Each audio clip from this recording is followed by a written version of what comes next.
All right, I have 5. Derek, are you ready? Good to go. Call the November 24th Executive and Finance Committee meeting to order. Roll call, Mr. Bailey, please. Carol? Here. Schoonover? Here. Kramer? Here. Andy? Here. Kirk? Here. Frank? Severson? Here. Williamson? Here. Bowie? Here. You have a quorum, Mr. Chair. I assume we were properly noted and posted and all the stuff for open meetings. Yes, Mr. Chair, the meeting is properly noticed. Agenda approval, please. 20-point agenda, looking for approval as presented. Supervisor Kramer, second by Supervisor Schoonover. All those in favor of approving the agenda as presented signify by saying aye. Aye. Anyone opposed? All right, thank you. Minutes from our November 11th. They're in our iPad packet. Anybody have any corrections, additions, changes? Hearing none, I will approve them as presented in our packet.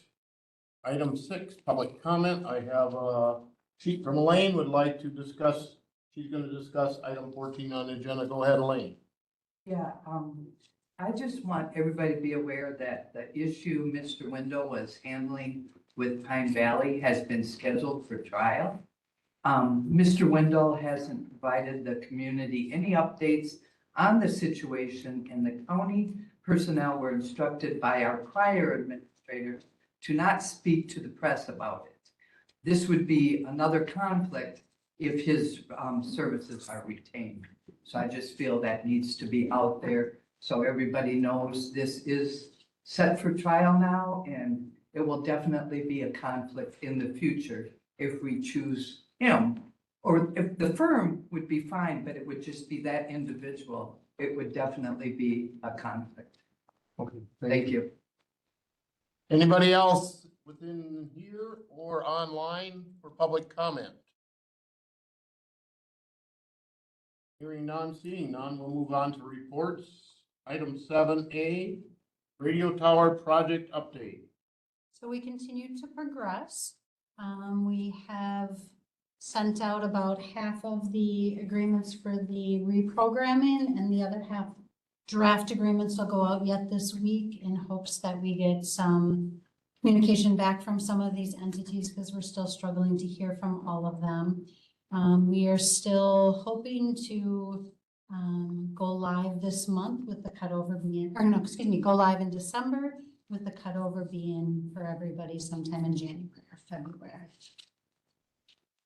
Questions in regards to the radio tower project? There may be light at the end of the tunnel.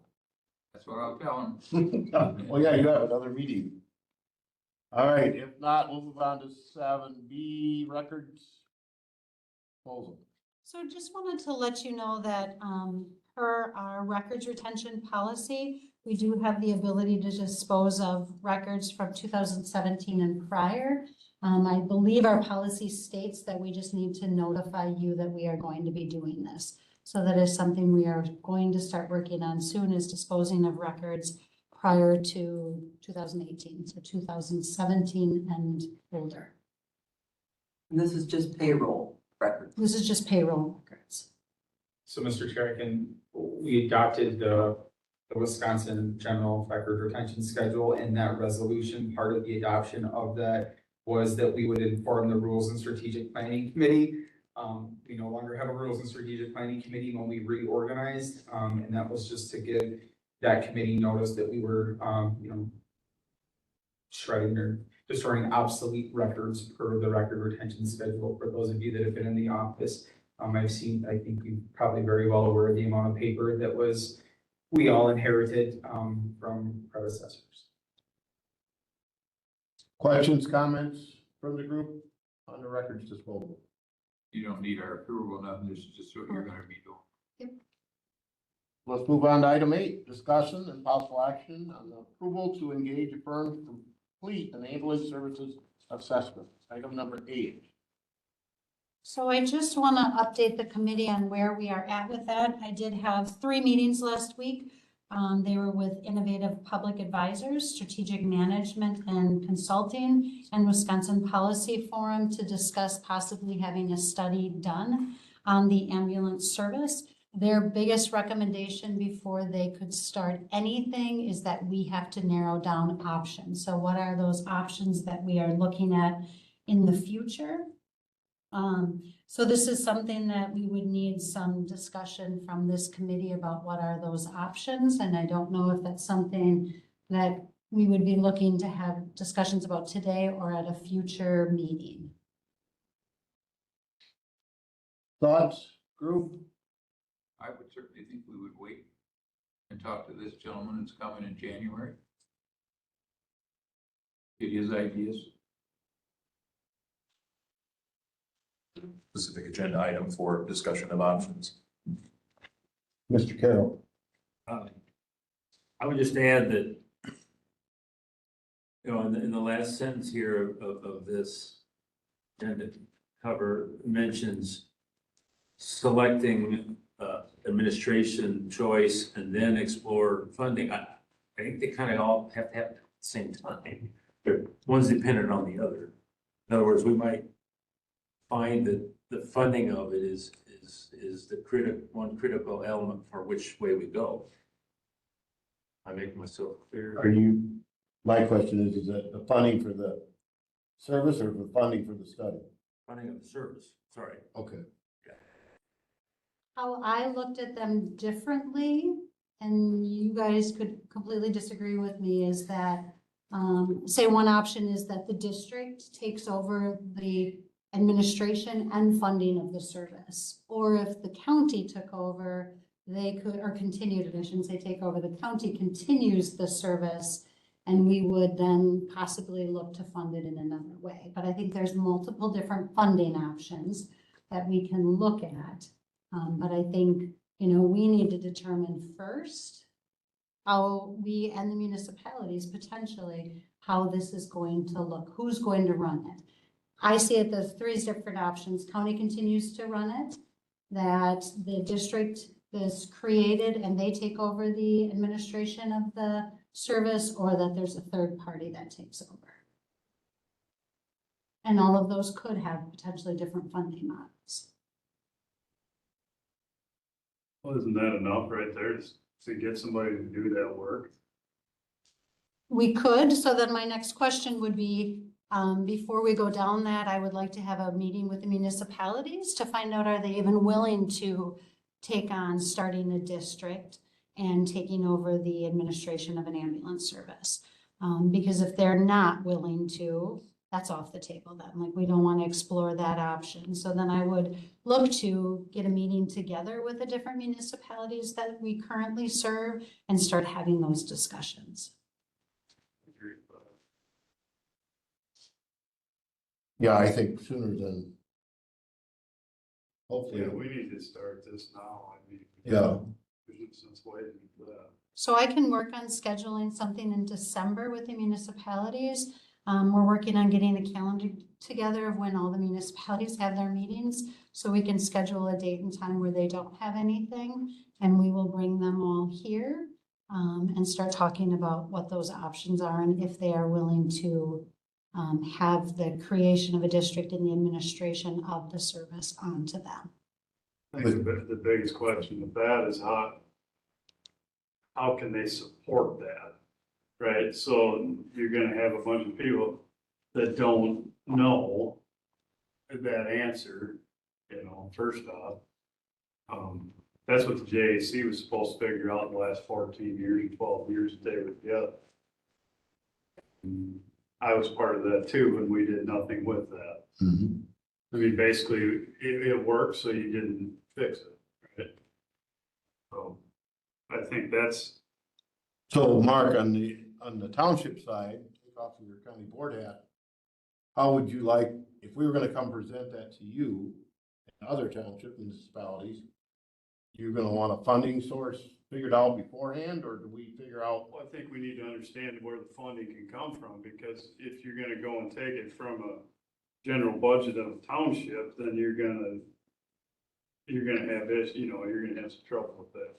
I mean, we're already in Muscaday's district, so we pay a fair amount of money to Muscaday already. I'm not against the district at all. I think it would be a good way to do it, but not everybody's in the same funding sources that, some townships ain't in the same place that we're fortunate to be in, so. It all comes down to that. I mean, if I'm saying just, if I want someone to pay the bill, I say I want the county to pay the bill, right? But to me, I always thought that we should have went the district way anyways. I mean, but it never materialized.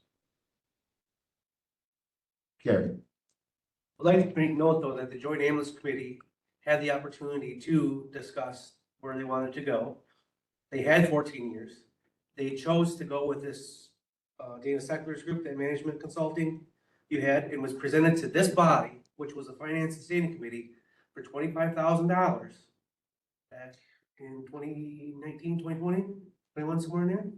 I brought it up at the last county board meeting that we had when we discussed this, and I said, don't you remember this, Mr. Chair? That thing, and this committee turned that down. So the Joint Ambulance Committee then went back and studied it on their own and felt that it was more beneficial to stay with the county because of the additional costs of, one, having the building, having to pay for employees, having to get an attorney, and all that other stuff. And it was just easier. The county's already got that payroll stuff right now and the attorney that was gonna be beneficial at this point in time, at that point in time. that So was they did discuss this stuff. 2019, you said. Something like that. I know you brought it up before. It was before. ARPA funds, so whenever ARPA was, so that's probably COVID time. Some of you were on this committee at that time too, when that was brought forth. So are you saying that the municipalities are not open to creating a district? I don't know that for a fact, but the thing that is being led here is the JAC had all these years opportunities to do something, they never did, but we did. And this committee said no to it. Previous members, I would assume. I don't remember it. And David may be the only one in here that was on. I don't know if Mark would have been. Well, that Clear, would I have been- believe the vote was no to fund the study. I don't think Yeah. the vote was not to form a district or anything. Right, it was for that study, and that study is the exact study what you're trying to do now. So what was the goal of the study, to try to figure out how to form a district? Yes. Or, Or if the county was, we're having this discussion back then that we did now, that we're having right now. I think the biggest thing that changed in the ambulance is we went from pretty much 100% volunteer to pretty much 100% full-time employees. And I mean, it don't take much to figure out where the wages, what it costs to Yep. run a business, I don't know the answer to it. I'm not against doing a study. At the time, I was probably on this, and I don't remember why we were against it, other than probably the fact that it was $25,000 could have been the reason. But I think we need to find out now if we're gonna stay in this or we're not. And what's the best route for everybody? And if that requires a study to do that, then I think we do. Rest of the group, what do you? Well, I just think, since this involves the entire county, the more opinions we get, the better, plan that we can come up with. And we need to get these townships and municipalities on board, whether they want to do this or not, but we still need to hear from them. Because it involves everybody. Yeah, and one way or another, it's gonna cost them Yes. something, Absolutely. one way or It's gonna another. cost, it's gonna cost no matter what. Yep. It's just a decision, is the county in the business of running the ambulance or the district? Right. I don't think the cost is much different. It's how you recoup the cost on your tax, how the taxes are recouped, but it's still taxpayer money at the end of the day. It doesn't matter which way you look at it. Yep. Yeah, I don't know. Do you think that's, it would be nice if we knew they didn't want to form a district, but I guess go ahead. Mr. Sounds like we should go ahead with a meeting with them and talk about Yeah. it, so. Yeah, I'll set that up. yep. And then in January, hopefully by then we'll we'll know, and maybe, we'll be able to decide which service to go with. Mr. Manning, Chris, you had 3 townships that hadn't decided yet. They made a decision. Two have told us that most likely they're going to join. We'll hear from one, they have their meeting on the 2nd, the other one is on the 11th. The third one, we are not hearing anything. And so the county may be in a position sooner rather than later to start making some other decisions. So are they automatically out then? Because that's kind of way we took it as a. Honestly, I don't know. Our attorney has been, Our current contract ends December 31st. And so if they don't sign anything, then they're not part of it January 1st. I understood it. Yeah. but that also puts us in a position that we have a pretty significant amount of money that we won't have to help run the service. And so that's county levy that we will have to be looking at putting in or making other decisions at that point in time. I think the county plans to, and I guess you all can correct me if I'm wrong, if one of them doesn't join, we'll still cover because we need to cover the community. It's more about what are we gonna do then? What are our other options? How are we gonna pay for it if they choose to not sign, and Out of network. where we're going? What direction? That may change the direction we go. You know, you're almost gonna have to charge an out of network charge. Still gonna provide the service, that's always gotta be there. But, it's just like anything in the medical field, if you're out of your network, you're gonna be pay a higher price. There are some Don't go. There are some challenges with that because we have to be careful, and this is something I'm just starting to learn about last week. Depending on kind of the differentiation of the rates, there's some concerns with Medicaid and Medicare with that, so I've got to do a little bit more research, but somebody did talk about that kind of out of network, in network, that we have to look into before we do that. But even so, if we're losing this significant amount of money, that's not gonna recoup the total. It really isn't going to. At that point in time, if we don't have something, I think that the county has to explore, are there other entities that could cover or take over the service?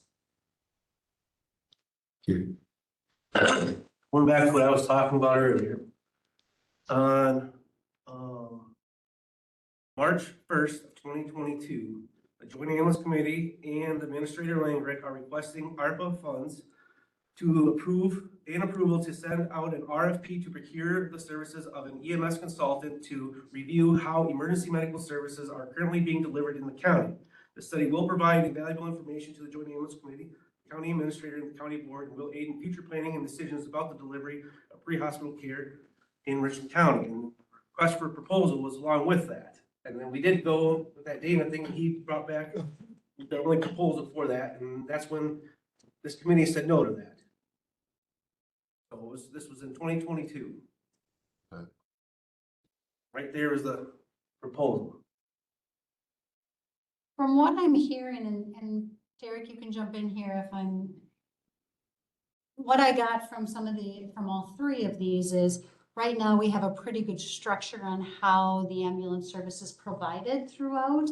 The two big questions is how do you fund it and who should oversee the service? But they said with our having like almost a district without having a district, and then the outline entities that cover, there is coverage across all of Richland County, which many counties don't have that or have dead areas. And so we're further ahead than where some of the other ones are. It really is about who oversees the service and how do we fund the service. Yeah, I would agree. That's all that it comes down to. It's who's gonna run it and who's gonna pay for it, or how it's gonna be paid for. Yep. Okay, anything else on that? All right. Got some direction. Yes, thank you. You're welcome.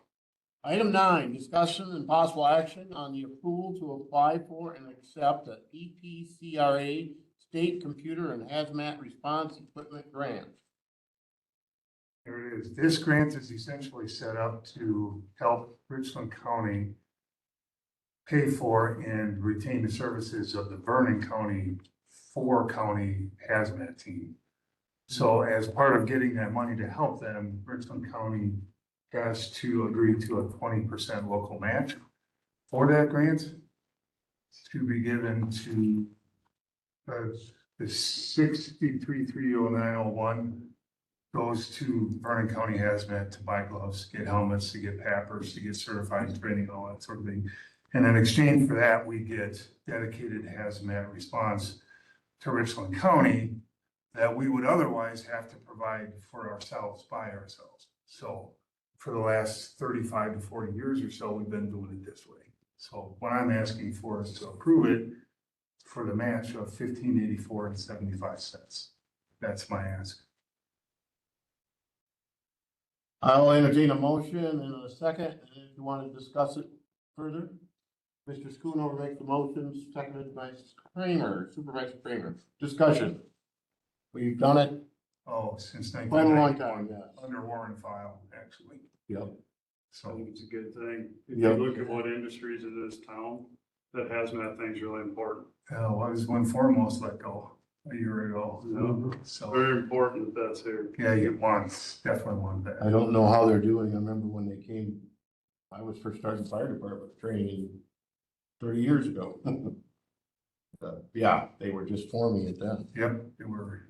Very good to have. It's hopefully money that we never use. We spend it and never use it. That's right.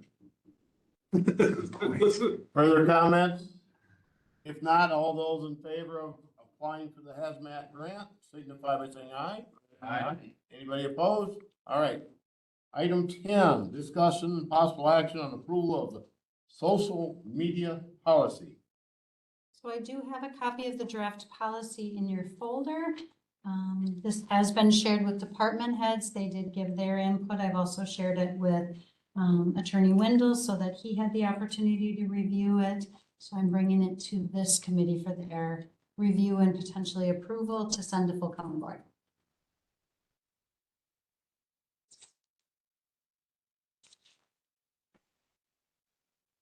Anybody questions, concerns? Mr. Carroll? I didn't read it in depth, but I skimmed through it. I didn't see anything about board members. In the, under purpose, the last paragraph says the policy covers all county employees, elected officials, employees contracted to do work for Richland County, and county board members. Okay, thanks. Get it now. This is true. See clearly now? I thought we had it on the floor. Do we have it on the floor, Derek? No? No. Entertain a motion, put it on the floor to discuss Cooey and Schoonover. All right, now, continue to discuss.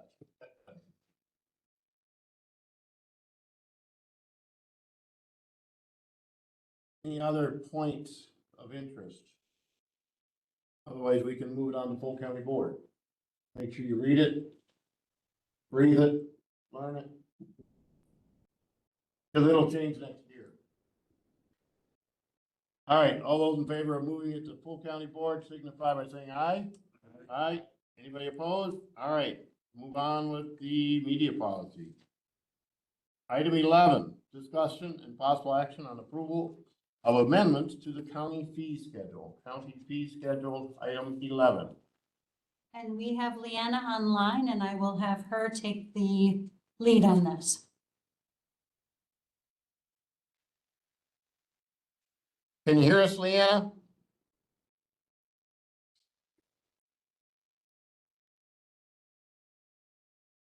Can you hear me? Now we can, yep. No, you can. Okay. Just had to push the right buttons there. So yeah, we are looking to amend the fees there for ambulance service. The Register of Deeds has some updates in there. Just grab my notebook here. I remember what they all are. Yeah, these were I know we discussed them in the last meeting, and we're just looking to move them to the county board. So it was changes for ambulance, the Register of Deeds, the property lister, and the treasurer's changes.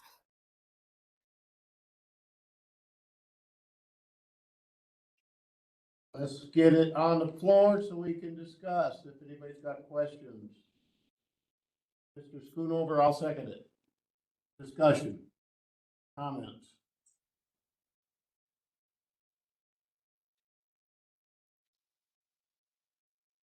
So it's really just an update to the existing fees. And then in December, we'll be taking the updated like master fee schedule to the county board for approval. Leanna, do you remember, or do you know, I know you weren't here, but when the last time any of this was updated? I do not recall. The one I'm working from right now said August, but I don't know if that was a published version of it. Maybe Derek would know. It was approved by full county Yep. board in November, December of last year. It was towards the tail end of last year, and then there's been only one change. The Pine Valley one was updated or sent through committee earlier this year, I think in August as well. That's the reference that I'm speaking of. Mine was changed as well. Yeah. I'm sorry about. Mine was changed. Oh, as yeah, well, that's right, Rich, that's right. because There's we been had several new services. a few modifications, but it's only been a couple since it was adopted last year. And our goal is to bring this every Yes. December to the full county board to update the fee schedule, if it needs to be updated. If there's no questions, I'll call for a vote on updating all the fee schedules. Nobody online? No. All those in favor of updating the fee schedules and sending to full county board signify by saying aye. Aye. Anybody opposed? Okay. That one's done. Discussion number 12, discussion possible action, creation of a county city ad hoc committee, item 12. So this is something that's, was brought up and there was a little bit of discussion at the last meeting.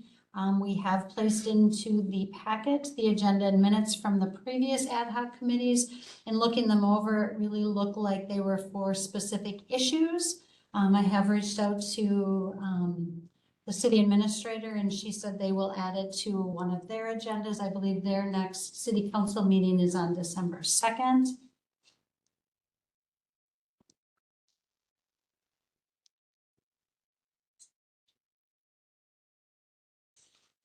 It looks like last time, Fred, Janetta, Bob, Paul, Dawn, and so they had the 7-ish? 6-ish? Is that what we're thinking again? Same, roughly the same size? Your guys' thoughts, Mr. Carroll? I noticed there's some minutes from 2013 and then it jumped to 2019. Was there no committee during that meeting? That's what we could figure out. Yeah, there was the binder that I inherited that was labeled, this committee, that's everything that was in the binder and the folder, so. I do think it was just kind of here and there as needed, so, yeah, literally like an ad hoc committee, yes, okay.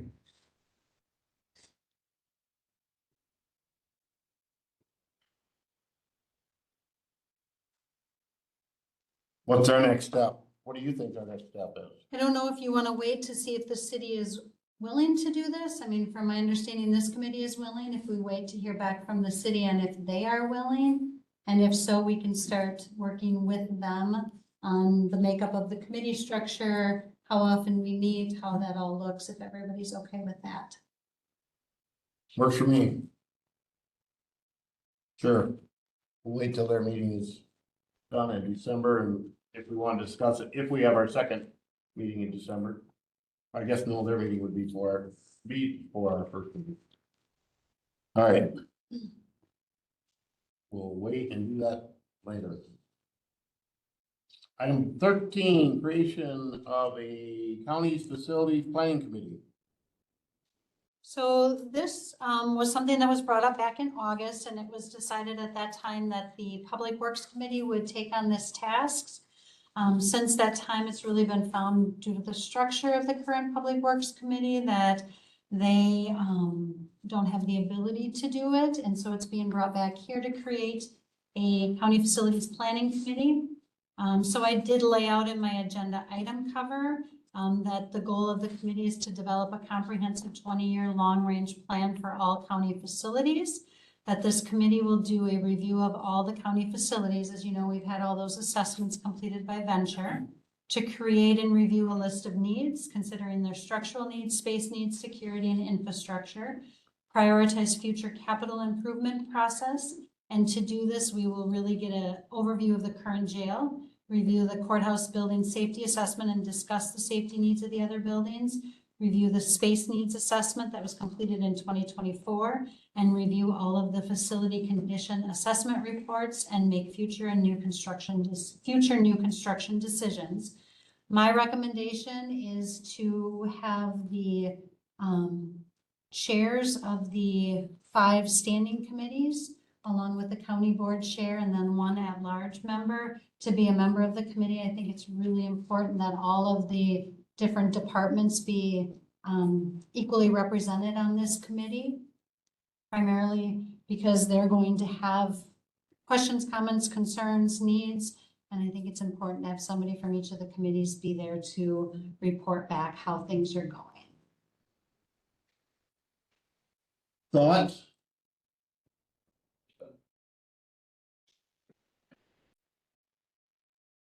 Well, we should put that in a motion. Yeah, I would entertain a motion. We can discuss Mr. Manning, Mr. Schoonover. Further discussion on, it would be the committee chairs from each of the standing committees, the board chair plus 1. Okay, to give us an odd number for voting purposes. And what are we thinking? So we go through, we have to take this to committee on committee? After we created, we'll have to have a committee on committees. Mhm. If there's that one at-large member. Yeah. Okay. Further comments from the group?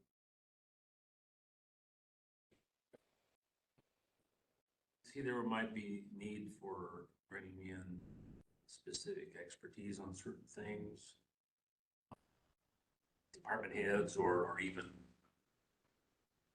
things like that, as long as the committee has that ability, I think they probably make it work. Yeah, I think that was the general plan, was to bring in, when we start talking about the courtroom security, make sure the judge is involved and those that are actually in that area. It might be a series of focused meetings about one specific area and then kind of see if we can get through it all. Yes. Okay. All right, if there's no other discussion, I'll call a vote for the creation of the county's facilities and planning committee would become chairs of the standing committee and the board chair, and then we'll have to add 1. All those in favor signify by saying aye. Aye. Anybody opposed? Okay, thank you. All right, we're moving on to item 14, corporate council presentations. We'll start with our good friends from Russell Law Office, right? Folks, how are you? My name is Lane Carver. This is Sam Goley. We're attorneys at Russell Law Offices. Our firm, we've sent you a packet with our submission. Hopefully you've had a chance to review it. We don't have a formal presentation. We figured we'd just come in, introduce ourselves, introduce the firm, explain what we'd be here to do for you as corporation counsel, and then answer any questions that you may have. We've got 14 attorneys on staff at present. We'd have probably 5 who would be helping Richland County in various different aspects. Attorney Russell would be the lead attorney. Unfortunately, he couldn't be here tonight, but he would be the director of representing Richland County and ensure that everything was answered in a timely manner and all your questions answered. Our firm has 14 people and we expect that to grow. We're looking to be at 17 by the end of 2026 with an office open in Richland Center itself and an attorney who would be full-time in Richland Center.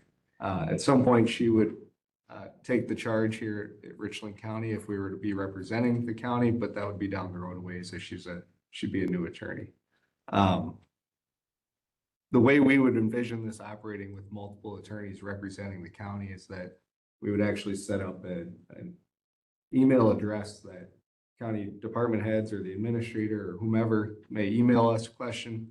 And then internally, we would triage that and make sure that a response got out as soon as possible and set the expectation as to when a response could be provided, assuming we had to do some sort of research to give you the best answer we could. We also pride ourselves in knowing that we don't know everything. We represent, as we mentioned in our proposal, Lafayette County. And there are instances where there might be something like litigation or different disputes, intergovernmental disputes that arise that we think you're better served with other outside counsel. And in those instances, we've referenced or referred our clients to outside counsel, specifically Attorney Andy Phillips at a Tully's law firm. And we have a pretty good working relationship with them. And we intend to do the same here. You're better served, even though it might cost more to go to outside counsel every once in a while. You're better served than us trying to spin our wheels and figure out something that we don't need to figure out and that we can let someone else handle. I guess what questions do you guys, I guess one thing to mention, we do have one conflict within Richland County, that's the town of Buena Vista. We would intend to continue to represent them going forward, so long as they would have us. I see that Floyd is on the meeting here. But we don't intend to take on any other municipal clients within the county itself, if we were to be hired by Richland County. Mr. Carroll.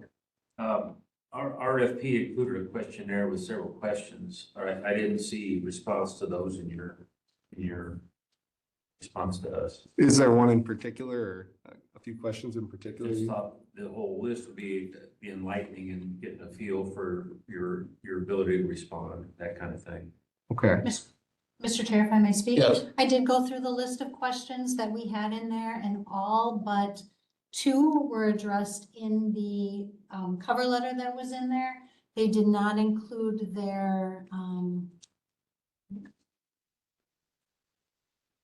they did not include information in regards to, I think, their equal opportunity, their affirmative action and equal employment opportunity policy, and they did not provide a percentage of the total business that's municipal work.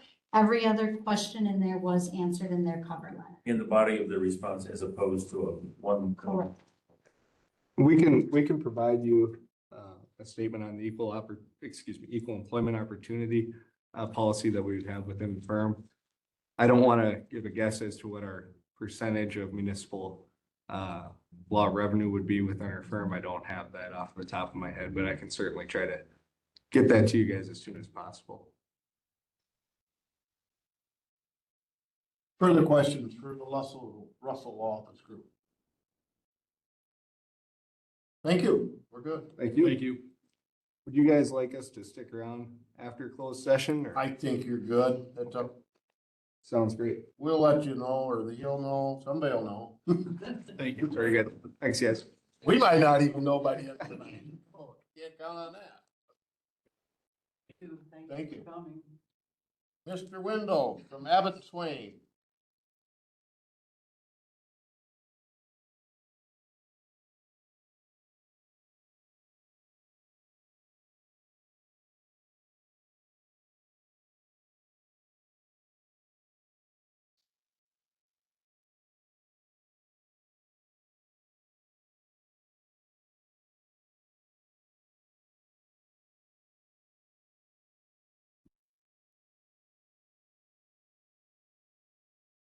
What I've just handed you is page 2 of Richland County's RFP for Corporation Counsel Services.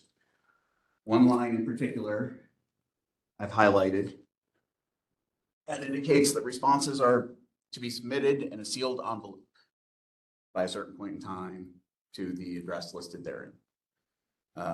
Administrator Clements, could you remind the committee, how did they receive the other 2 submissions? So the other 2 submissions, as I stated at our meeting last month, were sent via email. I did not open them. I sent them to our MIS department for them to print and put in a sealed envelope to bring to the meeting, but they were not sent to us that way. I have consulted with Attorney Andy Phillips about this. He did share, as long as there is not an ordinance on the books that says we require they to be given to us in a sealed envelope as a sealed bid, the county does have the ability to waive that requirement. Clerk Kalish, could you let the committee know how you received the submission from App Swain? How I received? How it was received by the county? Sorry, I'm like, think about this. You dropped it off in person in my office. In a sealed envelope, sorry. I didn't think about that.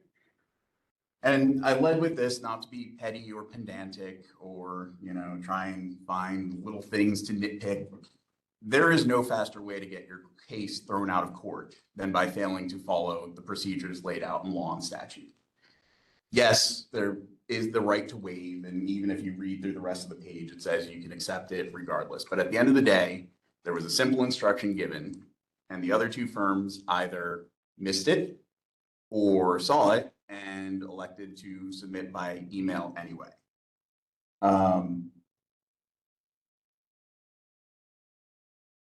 For me, it was personal to come here and deliver it by hand. I got to see people that I've worked with for years and have a quick chat with them, drive well-worn streets, come from my house, which is all of 6 minutes away from here. We submitted this bid because I truly believe in the work that I do here. I say I, obviously there's the firm behind me, but day to day, it's me. It benefits me personally as a member of the community. Certainly I have my detractors and critics, and not everything I've done or said has been popular. But I think that the work that I've done is consistent with my values, the law, our ethical obligations, and I'm proud of the work that we've done over the last few years. So I want to thank you for consideration of our submission to retain the contract to serve as Corporation Counsel for Richland County. And with that being said, I also do not have a formal presentation prepared, and I think would rather open it up to questions and answers. Unless you would like me to provide kind of just a baseline, address the recent conflict of interest issue. I don't know if I would be beating a dead horse there, or if you'd like some further explanation of that and why that shouldn't be a disqualifying factor. Questions, comments? Go ahead, Ms. Craig. Hey, my question is, when is your contract, your law firm's contract due to the city? When is that up? They just renewed it, so next September-ish. Okay, so they signed it until next September. Mhm. And ours starts in January? Okay.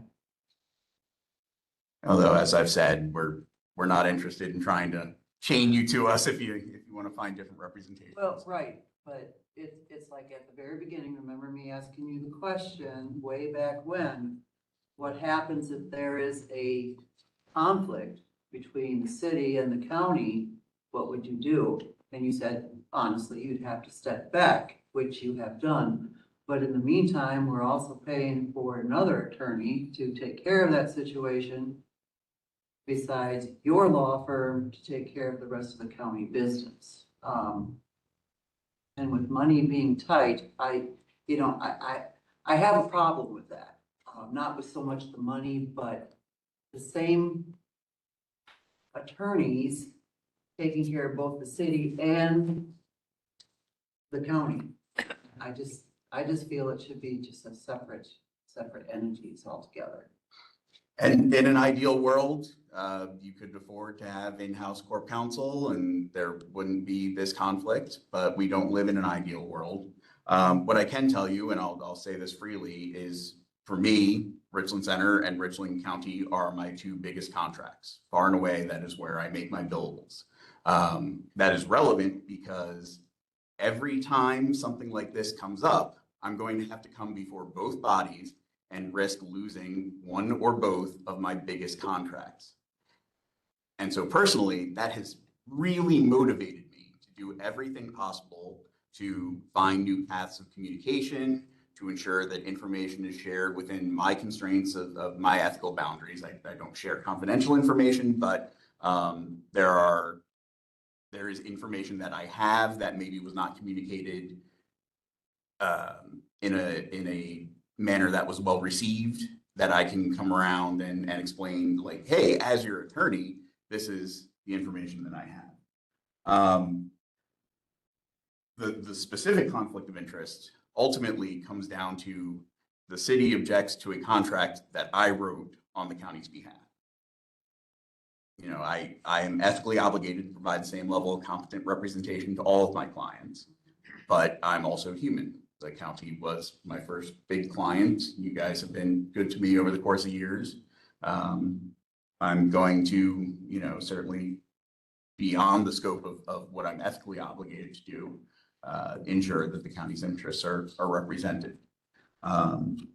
So yes, you're right. It is occasionally going to be an issue that outside counsel has to be retained.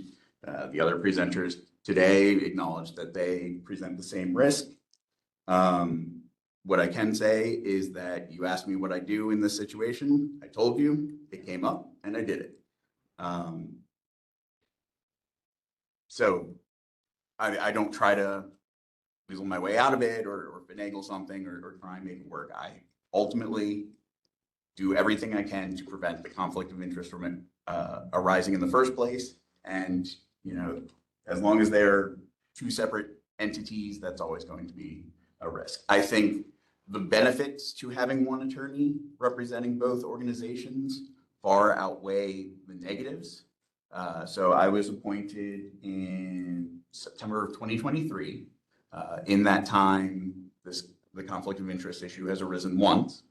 But also in that time, to your point about hiring expensive outside counsel, I frequently take cases from Attorney Forehand, who has a much deeper history with the community than I do, and therefore runs into issues more frequently where she feels she's too close to a matter. And so that prevents us from having to go outside and retaining Andy or another law firm. To my point earlier, even if I don't necessarily convey privileged information, I still know it.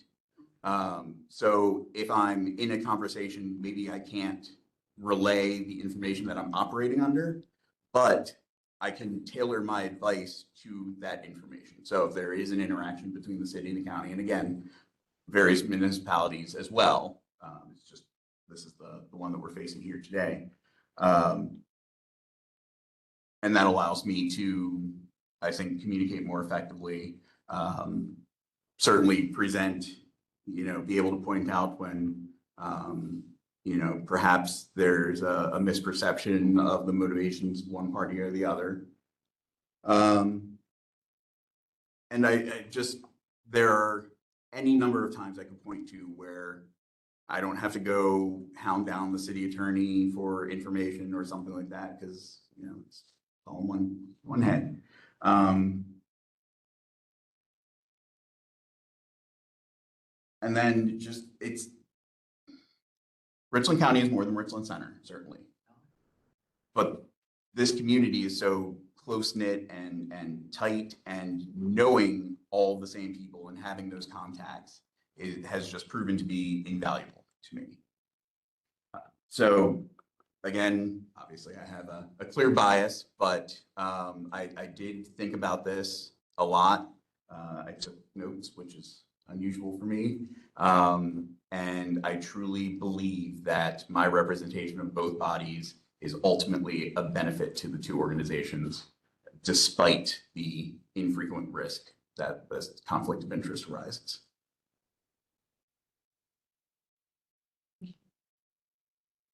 Anybody else with questions for Mr. Wendell? Mr. Carroll. One of the things I see as a likely trend going forward with budgets being a challenge is more intergovernment cooperation initiatives. And so I just can't tell whether your unique situation is a net positive or net negative as those come up. And that's where I'm at.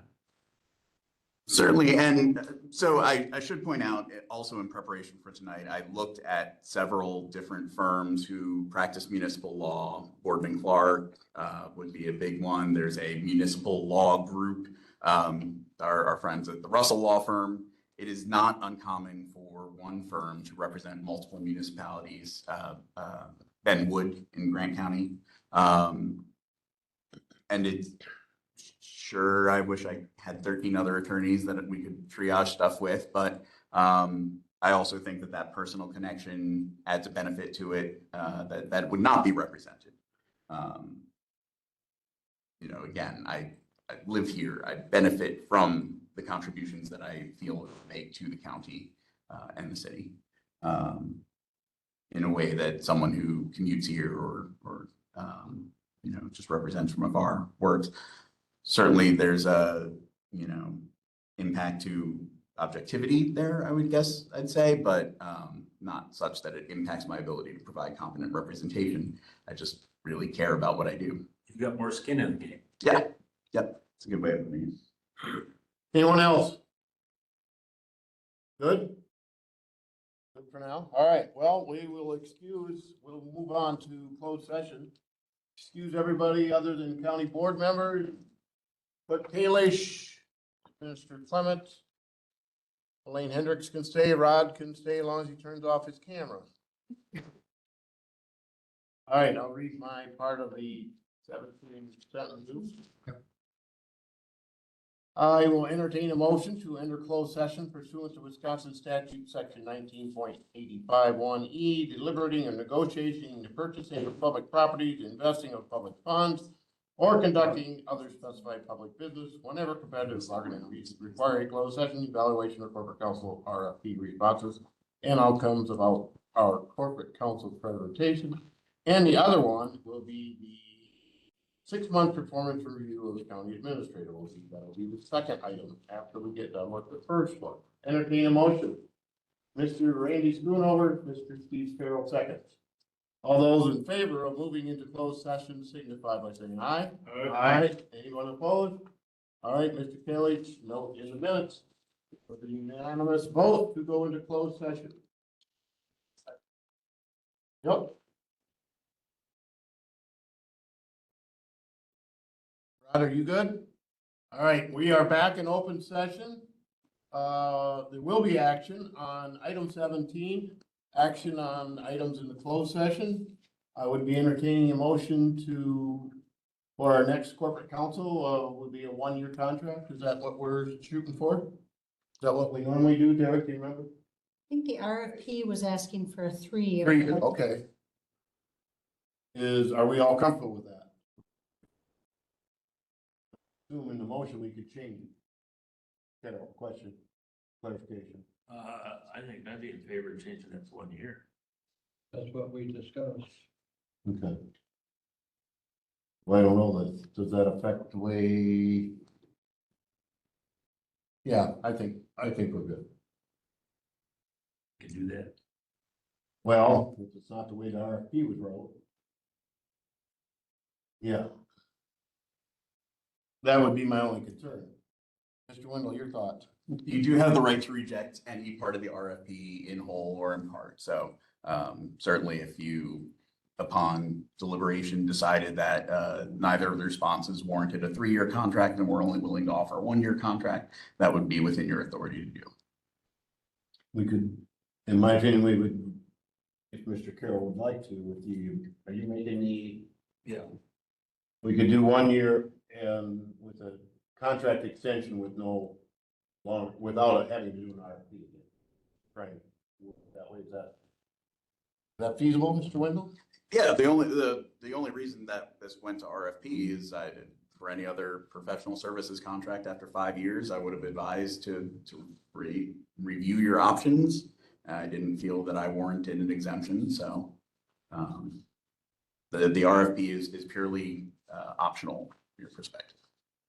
So 1 year, and then the RFP we don't have to worry about. Is that what you would like to make a motion? Or did I lose you? Well, I guess the option to extend 2 more years is how I would say it. Yep. Yeah. Okay. I'll make that motion. Okay, can we just, I want to clarify that you're making a motion to approve a 1-year contract with an extension of 2 years after that, no RFP, or how exactly do you want me to word that? Just want to make sure we're getting this right. Well, the Would that be problem like- with going 1 year, if it is, whatever, if you're not happy, then the contract's over. The next question is if we asked everybody to go 3 year, does it change? If I've only got a 1-year contract, it's different than if I got a 3-year contract. That's gonna, You know what I'm saying? Yeah. well, and I'm sure we have an out. There's gotta be an out with that, within the contract. I'm sure there is, but So, my point is, it's not apples to apples. No, and and without Russell's being here, or Mr. Wendell is here, I mean, I wouldn't, we don't know if their price would be the same, I guess what I'm trying to say. I think I need to Let's, take that back. I don't think we can do it. not the one.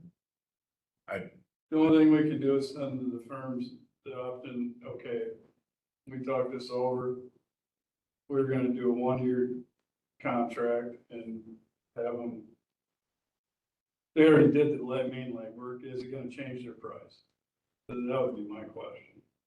Or what would, Or would what, they be even interested in doing it as Yeah. 1 year? agreed.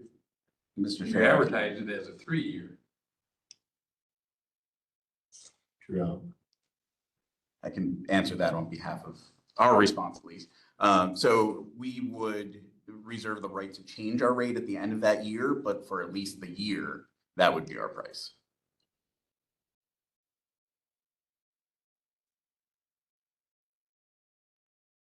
Know if that's relevant, but just. What do you think, Lou? Well, I think the other outfit that came from Lancaster was assuming a 3-year contract because that's what was stated in the ad, the bid. And that also may be why they said they were gonna do an office in Richland Center too.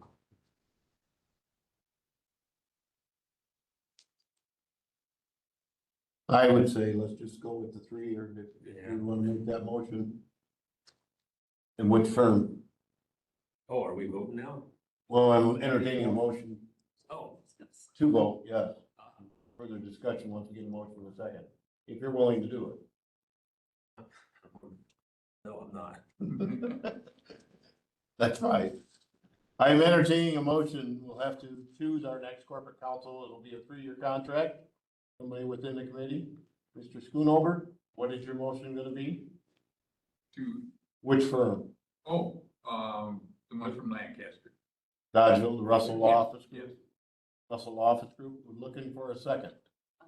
Second by Kramer, further discussion from the group. Derek, you have the motion that we talked about. Contract with Russell Law, is that the motion? Yep, Then yes, I have it. I'm sure we have outs if parties are typical contract average, so. You ready to vote then? Nothing? Although, you want a roll call vote? Okay, Mr. Manning wants a roll call vote. All right, Mr. Kalish. Okay, so it looks like this time we're starting with Turk, Aye. Frank, Severson. Aye. Williamson, Aye. Cooey, Alright, Carroll. No. Schoonover, Hey, Kramer. Aye. And Manning? No. All right, so you have 6 yes and 2 no, and 1 abstention, or wow. One, yeah, thank you. 1 absence. Morphin, yes, carries. All right, so the motion carries. So we will entertain, we'll move it on to Polk County Board. A 3-year contract with Russell Law Office Group, starting on January 1, correct? Correct, January 1. All right, next item. Correspondence, Mr. Cayley. Future agenda items. We're talking the first meeting in December. What do we, anything that wasn't there one item that we postponed kind of till? Yes. City County Ad Hoc Committee. City County Ad Hoc Committee. And then we'll maybe have a possible date set up for our new facilities planning committee. Once maybe we can at least have it. Committee on committees. Yep. So as of right now, because Polk County Board in December is a week earlier, it's December 9th. So that would put this meeting as possibly December 2nd. I don't know if there's a reason that we need to meet before full county board to have it next week. If we maybe be better off looking at the week of the 15th to have our next meeting. At that point in time, we'll know for sure on 2 of the 3 municipalities, because their meetings are on the 2nd and on the 11th. We'll have an idea from the city on the ad hoc committee. And we should have more information about kind of next steps with ambulance related to, did we get a municipality meeting together? And that's on the 15th, you're good. I'm just saying sometime the week of the 15th. Well, the 16th would have been our normal county board slot, so maybe we could just do it on that date. It doesn't have to be at 6 o'clock, it could be earlier. I might be working that day, so You do or don't? I might, be, yeah, Okay. the way it's tracking out like it would be, About the 17th, Gary. that would be good, 17. Everybody else, 17th, We got campus on. Wait, which date? December 17th? At campus at 3. 3. Yeah. What time you talking about? Ben? 5 o'clock. 5. Does that interfere though with your township meeting? No, that's just, Shirley? Ours is the second. Yeah, ours is the second. Okay. We're good. All right. That works for everyone. Our next meeting will be the 17th of December at 5 p.m., sorry, 5 p.m. Yeah, that ain't gonna work for me. Okay, how about, This township meeting. what about, oh, how long is the campus one gonna take? What if we met at 4, Marcus, Fine with that. When? that day? I gotta be at there at 5, so I ain't gonna be Okay. here for. I didn't know what time you guys started.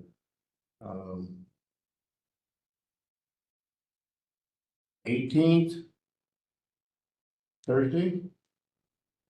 Or you wanna go to Monday? Monday. What day is, Pine Valley. Pine Valley is the 15th at 6 o'clock.